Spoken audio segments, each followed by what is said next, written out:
મોરબીના જેતપરના ખેડૂતો પડધરીના ખેડૂતોની સાથે હવે સુરેન્દ્રનગરના કોંઢના જે ખેડૂતો છે તે પણ તેમના વીજ થાંભલાના મુદ્દાને લઈને આક્રમક લડત આપવાના મૂડમાં છે અને જે રીતે જેતપરના ખેડૂતોએ સમિતિ બનાવીને ખૂબ જ પદ્ધતિસર આખો મુદ્દો જે છે તેમાં પોતાનો વિરોધ જે છે એ વિરોધ નોંધાવી રહ્યા છે। બિલકુલ એ જ રીતે હવે કોંઢ ગામના ખેડૂતો પણ સંગઠિત થયા છે અને આ આંદોલન જે છે એને કઈ દિશામાં લઈ જવું, વીજ થાંભલાના મુદ્દાને કઈ રણનીતિ સાથે હવે આગળ વધારવું છે તે બાબતે કોંઢના ખેડૂતો એ રાત્રે સભા કરીને રણનીતિ નક્કી કરી રહ્યા છે। ત્યારે ગઈકાલે કોંઢના ખેડૂતોની સભા યોજાઈ હતી।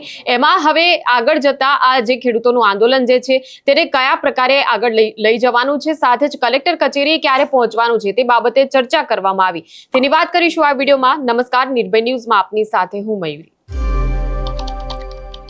ગુજરાતભરના તમામ ખેડૂતોના ખેતરની અંદર જે વીજ થાંભલા નખાઈ રહ્યા છે અને તે બાબતે જ્યારે વળતર ચૂકવવાની વાત આવી રહી છે ત્યારે વળતરનો પરિપત્ર તો જાહેર થઈ ગયો છે, પરંતુ ખેડૂતોને ક્યાંક એ પરિપત્ર જે છે તે માન્ય નથી અને એટલા માટે કેમ કે ખેડૂતો જે માંગણી કરી રહ્યા છે એ માંગણીનો ઉલ્લેખ અને સાથે જ ઘણી એવી બાબતો કે જે વળતર બાબતે આવશ્યક છે તેનો પરિપત્રમાં કોઈ ઉલ્લેખ કરવામાં આવ્યો નથી। જેમ કે જે ખેત મજૂરોનો વીમો હોય, આ જે થાંભલા નખાઈ જાય એના પછી જમીનની કિંમત હોય અને એ બાબતે વળતરની જે ગણતરી હોય, જે મૂલ્યાંકન કમિટી હોય, એ બધાને લઈને ખેડૂતોને ક્યાંક હજુ તેમની સાથે અન્યાય થઈ રહ્યો હોય તેવું લાગી રહ્યું છે।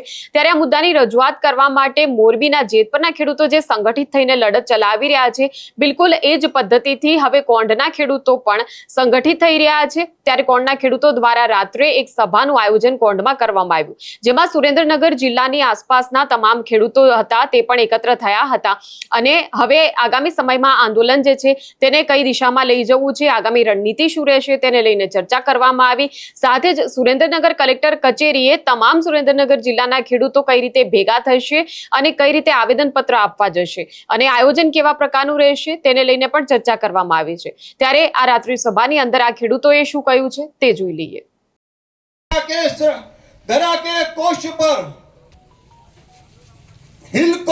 श्रम की मथानी पर समय के वक्ष पर उभरी हुई शौर्य और बलिदान की जवानी पर महज दो ही सहारों पर टिकी हुई है सारी जनता।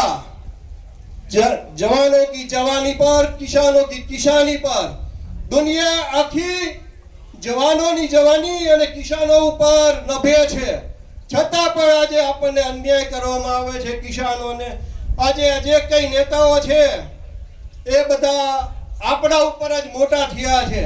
કોઈ પણ જગ્યાએ આર્મીમાં જાઓ કે ગમે ત્યાં જાઓ, ખેડૂતોના દીકરા જ હોય છે, ભલે જ્ઞાતિ ગમે તોય પણ મોટા ભાગે ખેડૂતોના દીકરા જ હોય છે। કોઈ વાણિયાનો દીકરો કે ઘાંચીનો દીકરો મિલિટરીમાં નથી કે પોલીસમાં નથી છે। કોઈ હોય તો કહો મને, વાણિયાનો ઘાંચીનો દીકરો કોઈ પોલીસમાં નહીં હોય। આપણા દીકરા છે ને આપણા દીકરા જ્યારે આપણે ખેતરમાં આવીને આપણને એમ કે અમને કલેક્ટરનો હુકમ છે, બાવડું પકડી પોલીસના રૂપમાં આપણને બહાર કાઢે।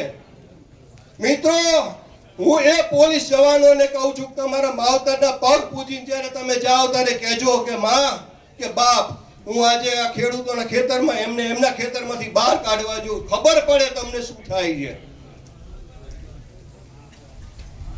આપણા જ બધા હોય છે, એટલે ખાસ કરીને મારે આ સ્ટેજ ઉપરથી આપણા જે પોલીસ જવાનો છે, ભલે છે એમની ફરજ છે હું માનું છું, પણ ફરજમાં પણ જરાક ખેડૂત તરફી માનવતા કે જે એમના જ ભાઈઓ છે એમના તરફી જે કંઈ એમનો ખરાબ વર્તન હોય છે, એમને જે ઢળી લઈ જતા હોય, આવી પ્રવૃત્તિ આપણા પોલીસ જવાનો। તો જે રીતે તમે જોયું કે સમિતિઓનું આયોજન પહેલા કરવામાં આવ્યું છે, એ સમિતિ જે નિર્ણય લે એના મુજબ આખું જે આંદોલન જે છે ખૂબ જ પદ્ધતિ સાથે ચાલશે અને જે ખેડૂતો જે છે કોંઢના અને સમગ્ર સુરેન્દ્રનગર જિલ્લાના એકબીજાને સહકાર પણ આપી રહ્યા છે। આખું જે કોંઢ ગામ જે છે એ પોતાની એકતા અહીંયા બતાવી રહ્યું છે અને તેઓ કહી રહ્યા છે કે પહેલા કલેક્ટર સામે પરિપત્ર અમાન્ય કેમ છે તે બાબતની રજૂઆત કરવી છે અને માંગણીઓ જો ન સંતોષાય તો પછી આગામી સમયમાં શું કરવું તેનો નિર્ણય જે છે તે લેવામાં આવશે।